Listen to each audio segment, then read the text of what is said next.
All right, so this is where we left off last time with just one layer of trees, and so let's expand on this, and yeah, let's call this over the moon part 2. All right, so yeah, I want a bunch of layers that are stacked on top of each other. So the first thing I'm going to do is I'm going to take this layer and I'm going to put it in its own function. So for that, I'm going to, let's just reorganize this a little bit. I'm going to put that over there, and I'm going to just get rid of that, and I'm going to take this entire thing from here to here. I want to stick that in its own function. So I'm going to go over here, I'm going to say vec4 layer, and it's going to take a few inputs that I'm going to add in a second. And then I'm going to go there, and I'm just going to return that. So return that color. All right. And then I'm going to go over here, and I'm going to say vec2 UV.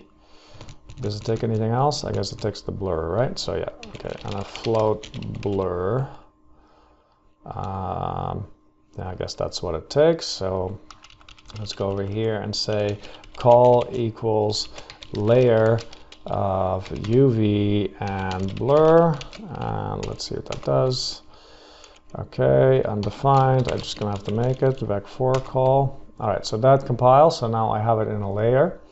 And so now what I can do is I'm gonna initialize my color over here, and now I can make a loop where we draw a bunch of layers. So for the loop, I'm going to do for float I equals 0, and I is smaller than 1, and then I plus equals 1 divided by the number of layers that we want. So let's do 5 layers.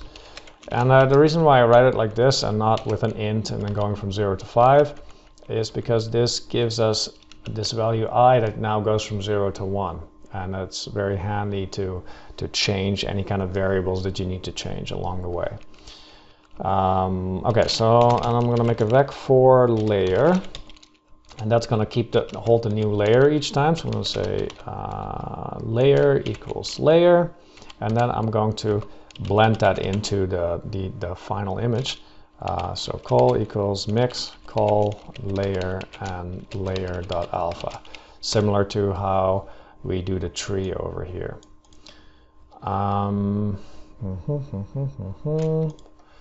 Okay, so now that should not change anything. So yeah, so right now it's drawing 5 layers on top of each other, so we can't really see anything. And so what we're going to have to do is we're going to have to change stuff between these layers.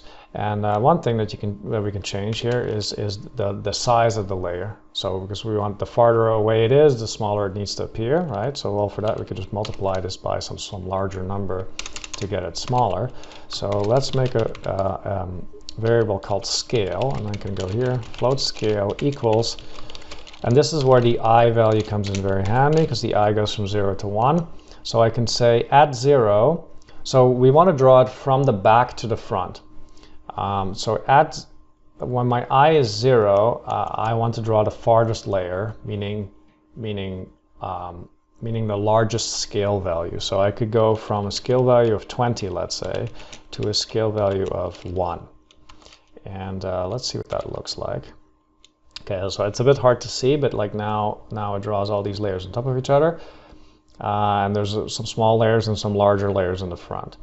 In order to see this properly, let's fade the layers so that they have different colors. So over here I'm going to say layer.rgb equals, no, not equals, times equals. So I could times equals I, and then that would mean that the farthest layer is the darkest. So like that. But I don't want that. I want the farthest layer to be the lightest. So I'm going to do 1 minus that. So now it's like that. And let's zoom in a little bit so I can get rid of this here. Okay, so now we're already getting some forest going on, which is pretty good. And the next thing I'm going to do is I want some parallax, because the layers in the back should move slower than the layers in the front. And right now we're just moving the entire picture. And so I can't do this over here. I have to get rid of it there.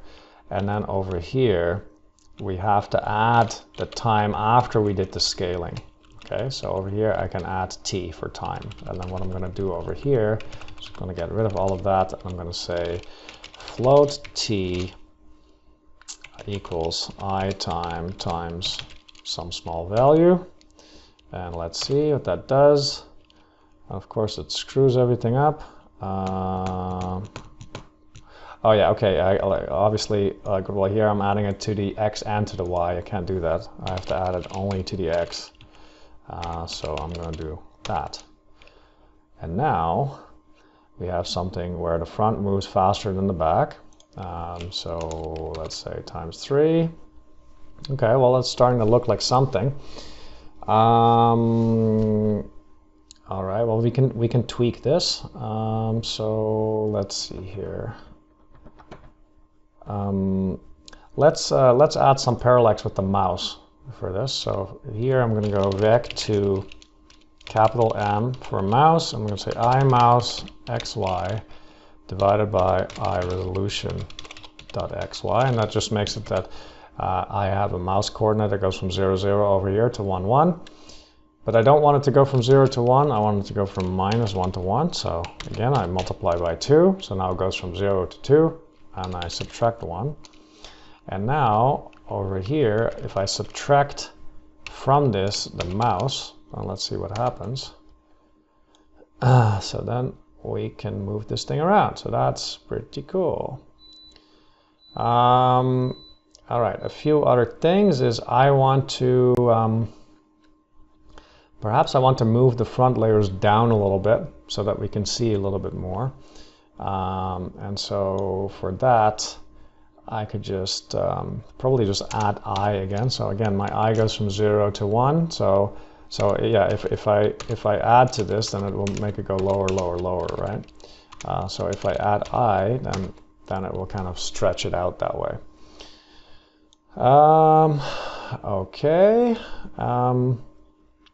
Then the next thing is, actually I want it to go off a bit farther into the distance, so let's make it go to 40 instead. Maybe 40 is too much, 30.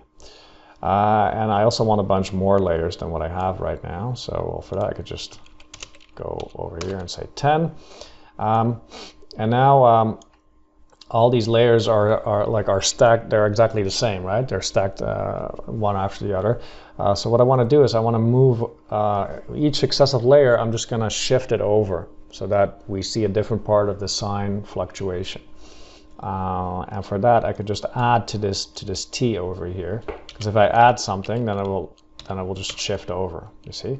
And so if I use I for that, well, right now you won't notice much, but if I multiply that by some large number, then you could see that like every layer is shifted over.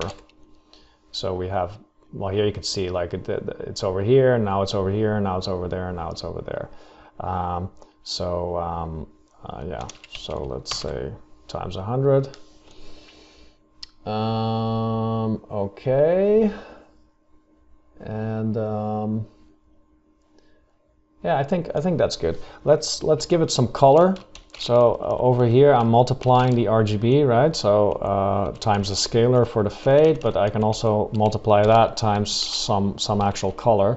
So I'm going to multiply it by some very light blue. So that's 0.9, 0.9, and 1, and that should give me just a little bit of color. Let's look at this full screen. Yeah, so the trees in the back, they're a little bit jittery. That's because my thresholds are also scaled, and so the edge gets smaller and smaller. And when the edge gets less than 1 pixel, it's gonna pixel. Okay, well, it's gonna alias. And so for that's just this blur value over here.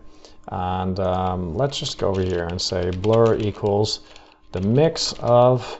I can see how much I want it blurred in the back and then how much I want it blurred in the front. So let's say in the back I want it 0.05, and in the front I wanted 0.005, and then I use the I for that, and let's see what that does. Yeah, it's perhaps a bit hard to see, but it makes it a bit softer in the back, so it's not so pixely.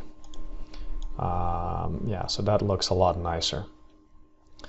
Okay, so that is the foreground, or the middle ground. Oh, actually, there's one more thing here. Over here, you can see that the trees, when they get blended into the ground, they kind of leave an edge around, and that is because over here, with the tree here, here I can blend in an alpha value that is actually smaller than what was already there. So I should not do it like this. Let me do it like this. So let me say call equals this, and then I'm going to return that. And let me actually stop it so we can see. Maybe I gotta zoom in for this for you to see this. Anyways, if you're following along, then you will definitely see that there's a little edge around every tree there. And so what I'm going to do here is I'm going to say. Can I even do that?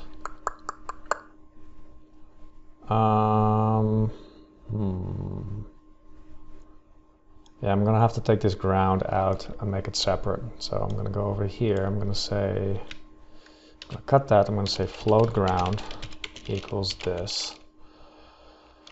And then I can just do plus ground, right? That doesn't change anything, except for it gives me an error. Okay, so. Like that. And now what I can do in order to get rid of that edge here, I can say col.alpha equals the maximum of the ground and the tree dot.alpha. And that just makes it that line disappears. So now everything looks spiffy. Great. So now in the background, I'm going to have some stars, and for the stars, I'm just going to use a simple noise function, because our stars are only 1 pixel large, so we don't have to do anything fancy. We could just do a standard hash function. So what I could do here is I could say float stars equals hash21, and then just throw my UV into it, and the hash we're going to have to make. So I'm going to say here, this is just a function that returns a random number between 0 and 1, and it's called hash21 because this function is called a hashing function, and it takes a vector 2 as an input and it returns 1 output, hence the 2, 1 or 21. And so I've written this function before. It's just I take my vector, I multiply it by some larger number in both x and y, but well, not the same though. So now my p is very large, and now I take the fractional component of that. So now my p has an x and a y between 0 and 1. And now I'm going to add this little thing here. I'm going to add the dot product of p and p plus some number.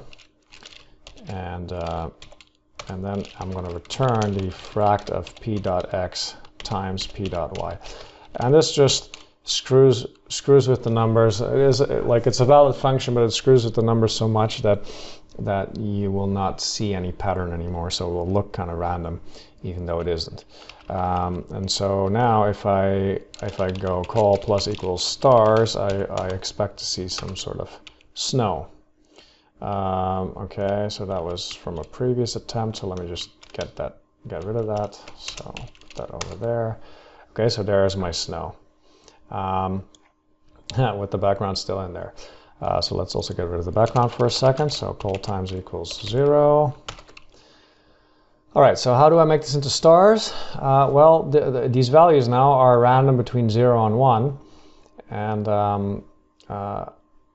I can push the contrast until only the pixels that were really close to 1 are left standing. And the way to do that is I can multiply this value by itself, or square it. And if I do that, then I get more contrast, because if you square a number that's already very close to 0, then it gets much closer to 0 than if you square a number that's very close to 1, right? Like 0.1 times 0.1 is 0.01, whereas 0.9 times 0.9 is only 0.1 81 or something like that. And so if you keep doing that, times stars, times stars, times stars, then you get more and more contrast.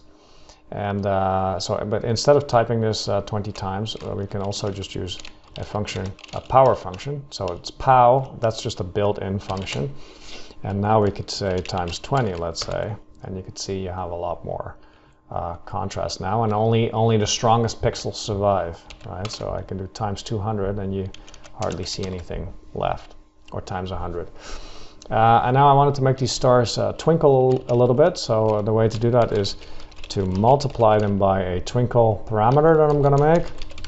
I'm going to say float twinkle equals something, and you could do the sign, or like a bunch of signs overlaid on top of each other or whatnot. So what I came up with was something like this. I hope I'm doing that correctly. What's the length of the sign of UV plus T, let's say, and the length of the cosine of UV times, I don't know, times some screwy value, 22, 6.7, let's say, and then that minus T times 3. Let's see here, close that. Oh man, how many do I need here? Let's see here. Okay, that did something. Let's just look at the twinkle by itself. So plus equals twinkle. Okay, so that gives me that. I guess what I could do is I could say twinkle equals the sign of twinkle, and then times 0.5 plus 0.5 to bring it in the 0, 1 range. And that didn't really give me much, so let me just multiply that by some larger value. Okay, so now I got something interesting. And if I press play, it does that. And I think that might work pretty well for if we multiply that by the stars. So let me see here. Okay, so now we have the stars. It's very hard to see, but yeah, okay, so now like they're twinkling. I mean, it's not the highest quality twinkle I've ever seen in my life, but you probably can't even see with the compression. But if you're following along, then you can see it. So I'm just gonna stick with this. So let's see here. Let's take this star business all the way to the top, because we want it in the back, right? Not on top of everything. So I'm just gonna get rid of that, and I'm gonna take all the star stuff, and I'm gonna put it before I do that. So over here, and yeah, and I guess what I could do here is I could just take this and put that over here, and then I can just put stars in here, I guess. I'm not sure, but let's see what it does. Okay, so now I have a bunch of twinkling stars in the back, and a nice forest. Okay, so the next thing I'm going to do is I'm going to add a moon, and for that I'm going to make a variable, call it moon, and it's just a circle. It's very simple. So, and to make a circle, I'm going to take a smooth step of the length of the UV, and the length of a UV is just the distance from a pixel to the origin. Because a circle is just all points that are within a certain distance from the origin of the circle, right? And so what I can do here is I could say minus 0.01 and plus 0.01, and let's just see what that looks like. So call plus equals moon. So now I will have probably a moon somewhere in the middle of the screen, a very large moon.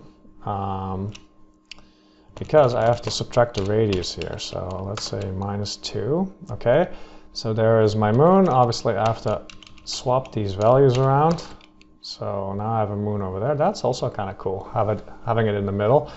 I didn't have it originally in the middle like that, so in order to move it, I just have to move the origin. So I have to do minus Well, if you do minus 0, 0, it doesn't do anything, but if I now do minus something, then I can move this thing around.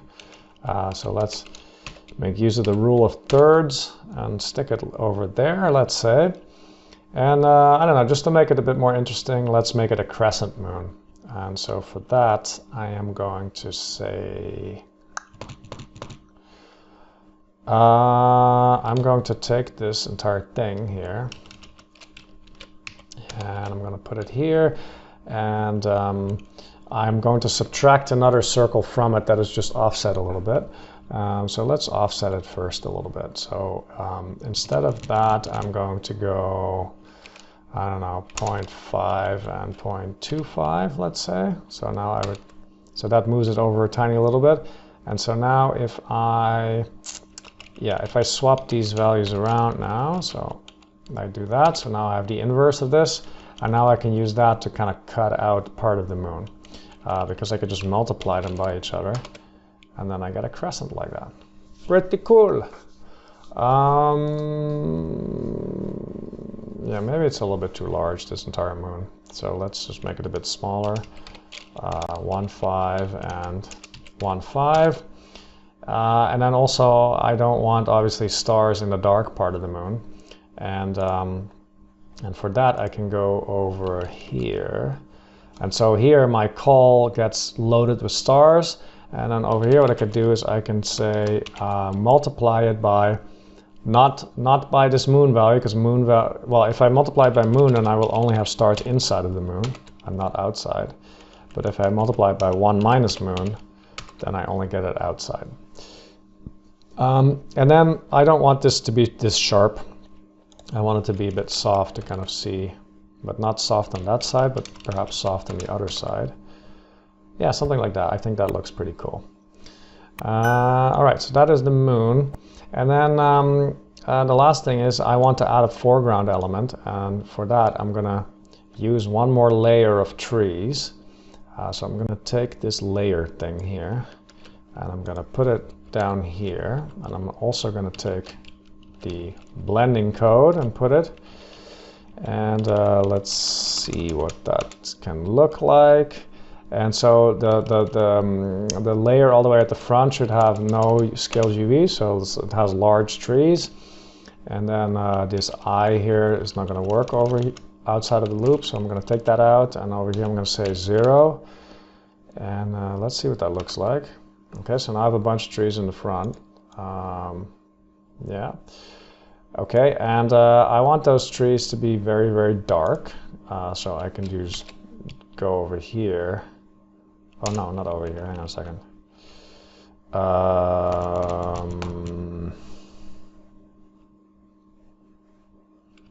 Yeah, I'm gonna have to go over. Maybe I can multiply it over here. I'm not entirely sure. Let's see. Okay, yeah. So now I make it very dark. So now I have a very dark foreground here, and now I want it to be out of focus.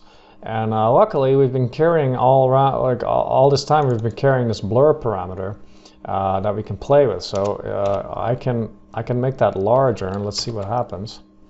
And would you look at that? Now we have a blurred foreground. Yeah, I don't know, maybe it's not this much that we want to blur it, maybe slightly less. So let's say 0.7. I don't know, something like that. And then maybe also we want to move this layer down a little bit, because right now we are obstructing the view quite a bit. So I'm just going to move it down by 1 so that we only have it, only see the tops of the trees. Or if we go down, you could see it a little bit in the front. So yeah. So there you have it, the over the moon effect. If you make something cool with this, or with any of the other techniques that you learned either from my channel or from any other channel, be sure to share it on the Facebook group. I'm trying to build a community, so the more people I can get in there, like adding quality content, the better it is. Yeah, I wish you a very happy 2020, and I hope to see you next time. Bye.